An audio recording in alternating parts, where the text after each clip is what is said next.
Então, meu nome é Daniel Dor Silva, eu sou servidor daqui da Justiça Federal desde 9 de junho de 2003, né?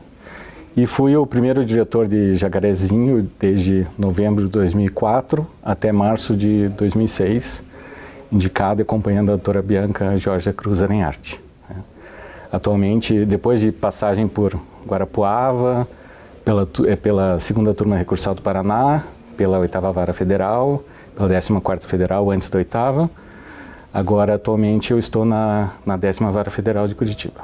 Então assim, o que eu me lembro de Jacarezinho, o interessante de Jacarezinho é que ali toda a região do Norte Pioneiro é uma região muito importante para a história do Paraná, né? Então para mim foi um retorno para as minhas origens, porque a minha avó paterna era de São José da Boa Vista, que fica na região do Norte Pioneiro.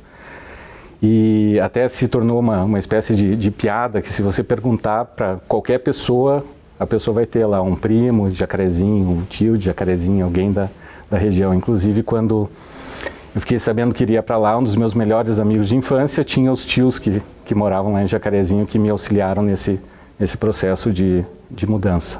Agora só mais recentemente, assim, até refletindo, conversando com alguns amigos, né, que estavam comentando desses 20 anos de Jacarezinho, eu comecei a me dar conta como foi esse processo da ida, da instalação de Jacarezinho, né?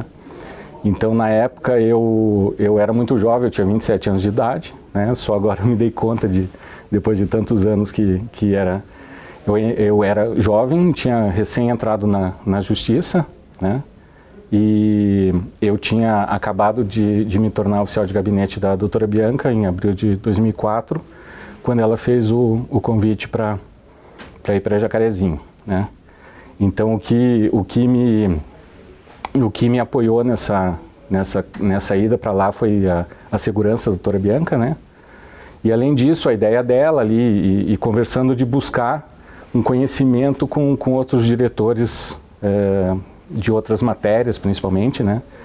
Porque quem deu muito suporte na época foi a então diretora da 13ª Vara, que era onde a gente trabalhava, da atual 13ª Vara, a Ivanice Groskopf, né? Que auxiliou a eu pensar como estruturar a parte criminal, né?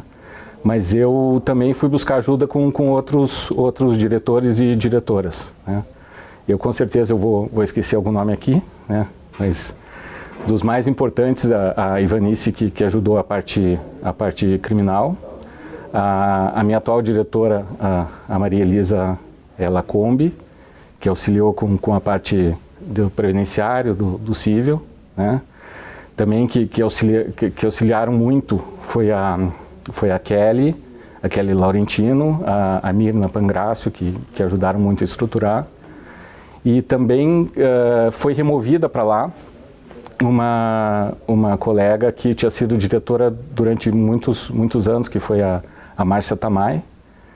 Então ela ajudava com alguma coisa, e eu também vivia trocando ideia com a Valéria Cardoso, que era diretora da doutora Luciana. Em Pato Branco também nós fomos instalar ali as varas num período muito similar, então a gente trocava muita ideia. De início, assim, a gente começou com uma lotação um pouco reduzida, né? Para depois ter as outras nomeações, né? Então de início a gente teve um auxílio de servidores cedidos da prefeitura, que foi uma experiência diferente lidar com pessoas extra-quadro e pessoas que algumas até nem eram da área, nem pretendiam trabalhar com direito, mas foi interessante para definir ali como que tudo iria funcionar. E logo em seguida vieram mais servidores. Até uma segunda leva de lotação, os servidores, em sua grande maioria, os servidores não eram da região, né? Então, só numa segunda leva de lotação que veio a Ana Luísa Calomeno, que era de lá mesmo, e depois, um pouco depois até da minha saída, um ex-estagiário passou no concurso, o Diego Nassif, e continua lá como servidor. Mas, em geral, até essas pessoas que eram da região mesmo chegarem lá, os servidores eram todos de fora, né? Eu inclusive, e isso facilitou com que nós nos entrosássemos, né? Criássemos uma certa amizade, né? Mas também tinha aquela questão de todos se deslocarem para os seus locais de origem nos fins de semana. Eu, tradicionalmente, quando eu não estava de plantão, eu pegava o ônibus sexta à noite e voltava segunda de madrugada. Então, muitas vezes, voltava caminhando da rodoviária de madrugada, às vezes com alguns colegas, caminhando ali, a gente passava pelos trabalhadores rurais, boia fria, indo pegar a condução para as plantações, né? Então isso era uma coisa pitoresca, a gente vê em loco ali aquela nossa clientela do pessoal que tinha os processos previdenciários ali. Tá, e nós recebemos redistribuição de Londrina, recebemos redistribuição de Ponta Grossa e recebemos também da competência delegada da execução fiscal, né? De Jacarezinho mesmo, do Estado, e isso então tinha uma certa dificuldade para organizar esses processos, principalmente os de execução fiscal, né? Então a Nilza Grande, que era responsável pela execução fiscal, ela organizava para juntar todos os devedores naqueles processos físicos, muitas vezes ficava uma sanfona, assim, de processos apensados, né? E também, daí os criminais que a gente recebeu alguns inquéritos, daí quem cuidava era o Everton Borges, o servidor que já é falecido, que era responsável por cuidar, né?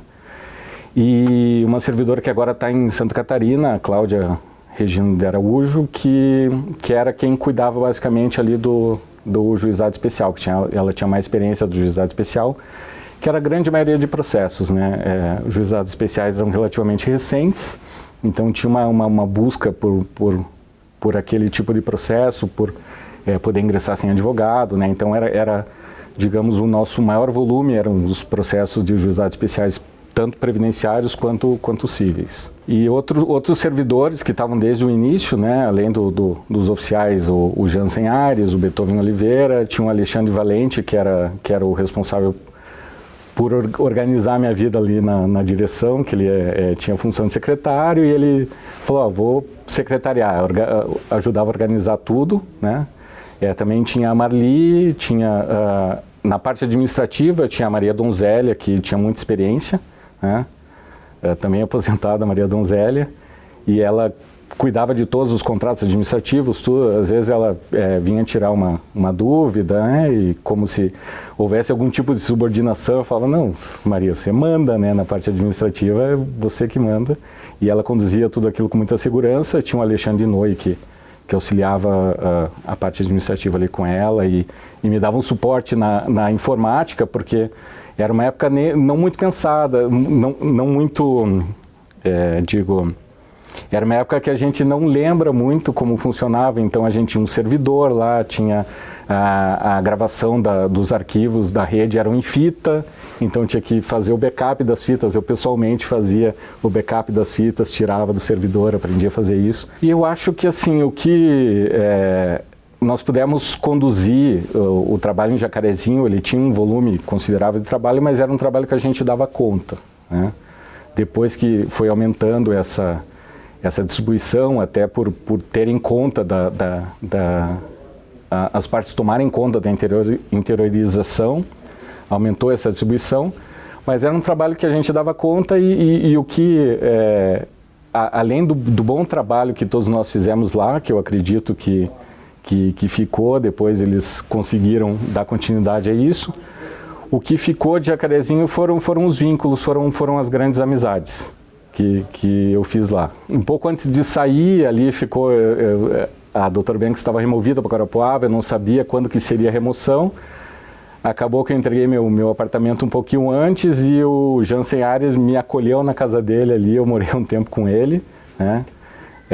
Também teve grandes amizades que eu fiz lá, tem o Gustavo Mazo, que foi muito jovem para lá, foi primeiro ano de faculdade, ele foi para lá e se tornou um grande amigo da vida inteira. Depois eu trabalhei com ele em outros lugares, consegui puxar ele para trabalhar comigo na 8ª Vara Federal, chegamos até a cursar teatro juntos, né? Então é amigo para a vida toda. Alguns colegas deixaram a Justiça Federal, passaram em outros concursos, então os colegas foram para a AGU, tem o Arthur Valério, tem o Joelson Bolotti, tem o Luiz Antônio Peixe, né? E que são colegas que periodicamente a gente mantém contato até hoje. Eu fui para fui para Brasília, visitei o Arthur, então a gente às vezes se conversa de vez em quando. Tem o que eu já citei, o Beethoven Oliveira, né? E tem alguns colegas que eu falo praticamente diariamente. Assim, a gente se conversa por facilidade, né, do aplicativo no celular, a gente conversa. É o Gerson Shimura, que agora está na Central de Mandados em Londrina, o Luiz Henrique de Figueiredo, de Jaraguá do Sul, né, que foi removido para lá. Os dois conseguiram, de início houve uma dificuldade de conseguir remoção, mas eles foram removidos e a gente mantém essa amizade e conversa quase todo dia, né? E também, coincidentemente, depois que eu saí de lá, foi nomeado para lá um grande amigo meu da faculdade, desde o início da faculdade, o Gustavo Sella, que ele foi nomeado para lá. Ele manteve esse contato, o contato meu com o pessoal de lá, inclusive me apresentou algumas pessoas de lá e que se tornaram amigos, como o Nathan Ozip, né, que eu volta e meia eu converso com ele também, a gente troca uma ideia. E dos juízes que passaram por lá, tinha o juiz substituto, que era o Dr. Paulo César Neves Júnior, que depois ele fez o concurso para o TRF3, foi aprovado lá e está em São Paulo, né? E quando nos afastamentos da doutora Bianca e na licença maternidade dela, quem foi para lá foi o Dr. Gilson Luiz Inácio, de Londrina. Também fez um excelente trabalho lá e se deu super bem com a gente lá. E ele estava sempre disposto, sempre que era necessário alguma substituição, ele se dispunha aí de Londrina para lá para suprir algum afastamento da doutora. E assim, foi pouco mais de um ano, mas eu teria histórias para contar para a vida toda. Assim, volta e meia tem histórias que a gente lembra, né, que aconteceram em Jacarezinho. Então, por exemplo, a lei que criou a subseção, criou várias varas aqui no Paraná, ela saiu com o nome da subseção Jacarezinho. Mas havia uma certa disputa, porque Jacarezinho é uma cidade muito tradicional na região. Historicamente, ela era muito grande antes da geada de 75, e ela tem muitas regionais do estado, tem muitos setores lá. Mas ela teve um decréscimo populacional e algumas cidades próximas se desenvolveram. Uma dessas cidades que se desenvolveu próxima é Santo Antônio da Platina, né? Então, para conseguir uma vara para aquela região do Norte Pioneiro, teve um deputado federal que foi muito atuante para que conseguisse essa vara. Mas ele queria que a vara fosse em Santo Antônio da Platina e não que fosse em Jacarezinho. E no fim das contas, até pelo prédio que existia em Jacarezinho, que só precisava ser reformado, escolheu-se Jacarezinho e já saiu o nome da subseção na lei. E ele não gostou daquilo, e ele, apesar de convidado para a instalação, porque ele foi muito atuante para conseguir essa vara aqui para nós, ele não quis comparecer e só colocou uma placa na rua. A população de Santo Antônio da Platina e Jacarezinho agradece o deputado. Também antes de eu me mudar, antes do colega Jansen gentilmente me acolher, um pouco antes da minha saída de Jacarezinho, eu morava em um dos 2 prédios residenciais da cidade, e a cidade só tinha 2 prédios residenciais. E um deles era esse, que era em frente à Justiça Federal, era um prédio muito antigo, assim, dos anos 50, mais ou menos. E era um prédio que embaixo ele tinha uma série de comércios, ele tinha uma farmácia 24 horas, só que a farmácia 24 horas era assim, o farmacêutico ficava dormindo no fundo da farmácia, tinha uma grade, você tocava a campainha, ele acordava, você dizia o que precisava, ele passava o medicamento pela grade, né? E também embaixo do prédio tinha o Teatro de Jacarezinho, que também era cinema, né? E que volta e meia acolhia algumas peças, né? E tinha alguns filmes, aquela tela um pouco franzida, assim, que era aquela tela de tecido, mas era um entretenimento ali na região, e era justamente na frente da Justiça Federal, embaixo ali. E eu acredito, eu não chequei, mas eu acredito já ter fechado o cinema atualmente. E também tinha, assim, tinha um determinado autor de uma ação, que era o senhor João Batista, que ele tinha trabalhado na rede ferroviária, e ele ia praticamente toda semana, às vezes 2 vezes por semana, para ver o andamento do seu processo, né? E ele chegava no balcão, tirava o chapéu, encostava o chapéu no balcão, ficava conversando e comendo amendoim, aquele amendoim que você tira aquela casca que vem fechadinha assim, né? E tirando a casca e tal, e uma breve conversa para a gente dizer, não, seu João Batista, o seu processo aconteceu isso, aquilo, né? Ou quando teve recurso, não tinha voltado o recurso, né? E ele ficava rapidinho ali, só sobravam as cascas de amendoim, né? E aquele cheiro forte que ele tinha, que era um perfume de bergamota com fumo, que ele fumava muito, então deixava aquele aroma e aquelas cascas de amendoim ali. Também teve uma época que a gente começou a ter uma distribuição muito desproporcional de um tema, uma ação cível repetitiva, de uma revisão de PIS. E aquilo começou a surgir filas, as filas dobrar a esquina para as pessoas, sem advogado, no juizado, distribuírem a ação. Então a pessoa chegava com a petição, com os documentos copiados, comprovante de residência e protocolava ali. E eram filas, assim, dezenas de ações para a gente distribuir por dia. E eu pesquisando ali na internet, eu descobri que tinham pegado aquela inicial da internet. E muitas daquelas pessoas não teriam nem sucesso não era o caso daquela revisão, né?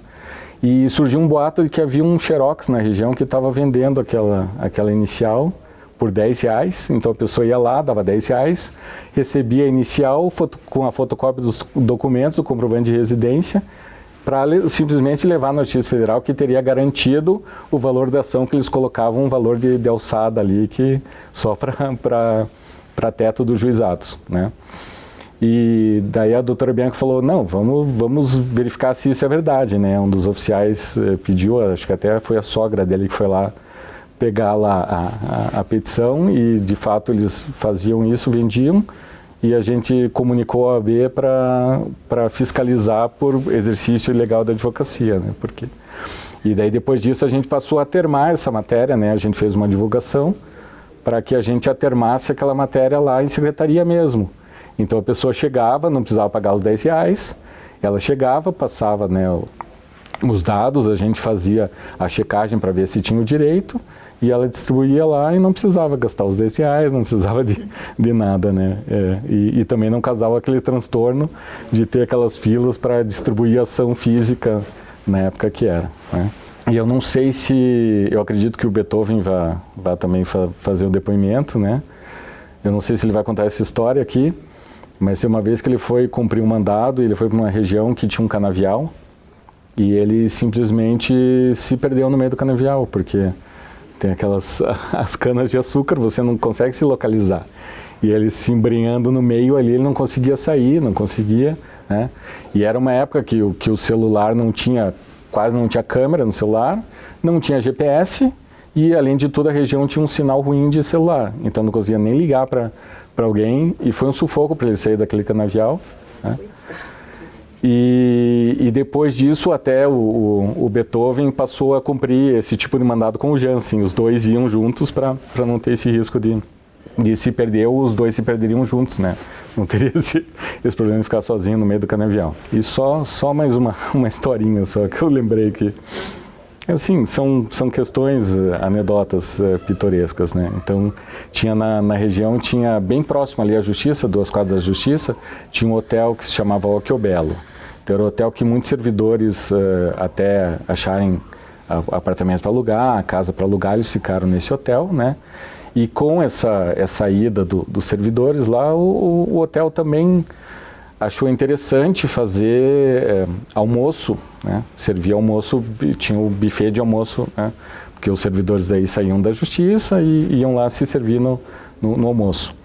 E um dia nós estávamos almoçando lá e a moça foi recarregar o rechô e foi jogar o álcool e acabou queimando a mão e derrubou o álcool, e aquele fogo começou a se alastrar, assim. E eu chamei falei para o Joel, falei, tem aquele extintor de incêndio, né? Vamos abrir aquele extintor de incêndio. Ele abriu, pegou o extintor de incêndio, jogou a espuma, conseguiu apagar o incêndio.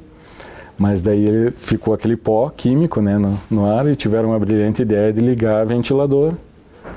E daí ficou aquele pó químico circulando em todo o lugar. Quem tinha almoçado saiu, depois teve que voltar para pagar. Quem não almoçou não tinha mais como almoçar, porque estava pó por tudo, em cima da comida e tudo mais, né? E, assim, foi um breve período, mas que trouxe trouxe muitas amizades, que até hoje eu cultivo, trouxe muita experiência, que foi de início ali... eu tive que aprender na marra como ser diretor e fiquei muito feliz por ter tido o apoio da doutora Bianca e ter conseguido, de certa forma, estruturar ali, que depois eu pude levar adiante a mesma lógica de trabalho para outros lugares, né? E ficou uma série de experiências que eu poderiam fazer uma série inteira. Eu até brinquei que poderia reunir todos e a gente ficar comentando as histórias uns dos outros, porque se isso aconteceu no início, eu fico imaginando o tanto de histórias que tem durante esses 20 anos da subseção de Jacarezinho, e eu gostaria de parabenizar todos que estão lá, que fazem um brilhante trabalho. O Dirceu, que é o atual diretor, né? Desde a época do Dr. Mauro Spalding, que ficou lá, abraçou a região como dele, né? E todo o pessoal que continua lá, o Ayrton Gareba, o Diego Nassif, que eu já falei, mas outros tantos servidores que brilhantemente conduzem o trabalho lá.